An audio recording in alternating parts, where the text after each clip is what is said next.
টাঙ্গাইল এলেঙ্গায় বয়ানে গেলাম, যেই বাসায় খাবারের ব্যবস্থা করেছে, বাড়ি এত সুন্দর, চোখ ধাঁধানো বাড়ি, দেখলেই কলিজা ঠান্ডা হয়ে যায়।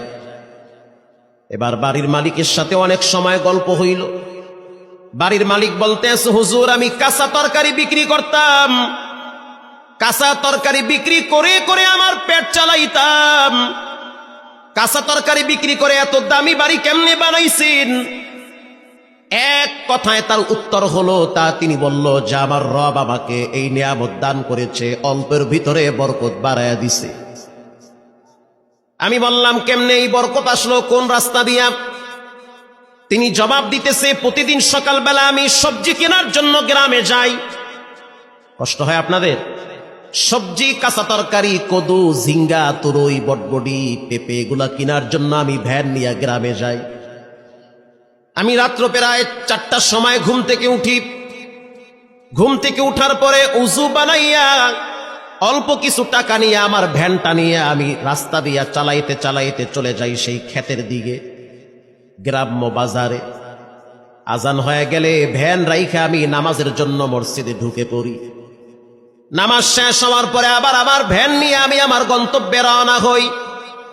ঘটনাক্রমে একদিন সুবহ সাদেকের আগে এখনো পর্যন্ত সূর্য ওঠে নাই। রাস্তা দিয়ে আমি হাঁটতেছি, কিছু দূর যাওয়ার পরে একজন বৃদ্ধা মহিলাকে দেখলাম লাঠিতে ভর দিয়ে দাঁড়িয়ে আছে। আমি ভয় পেয়ে গেছি। প্রথমে ভাবছি হয়তো কোনো জিন হতে পারে। সাদা কাপড় পরা, সাদা চুল, হাতে একটা লাঠি, সেটাও দেখি সাদা লাঠি। ভয়তে আমার কলিজা মুখের কাছে চলে আসছে। মনে করছি হয়তো কোনো জিন হবে, না হয় কোনো ফেরেশতা হবে।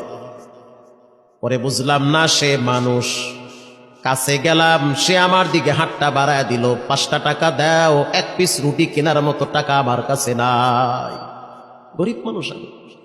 অনেকের দরবারে হাত পাচ্ছি, কেউ দেয় নাই।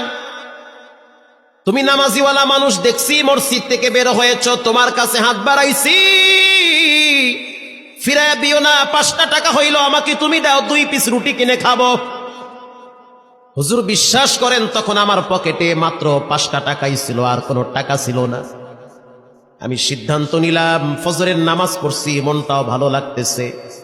একজন গরিব মহিলা মানুষ 5টা টাকার জন্য হাত বাড়াইছে, যাক আজকের সকালের নাস্তা আমি করব না, 5টা টাকা আমি তাকে দান করে দিলাম।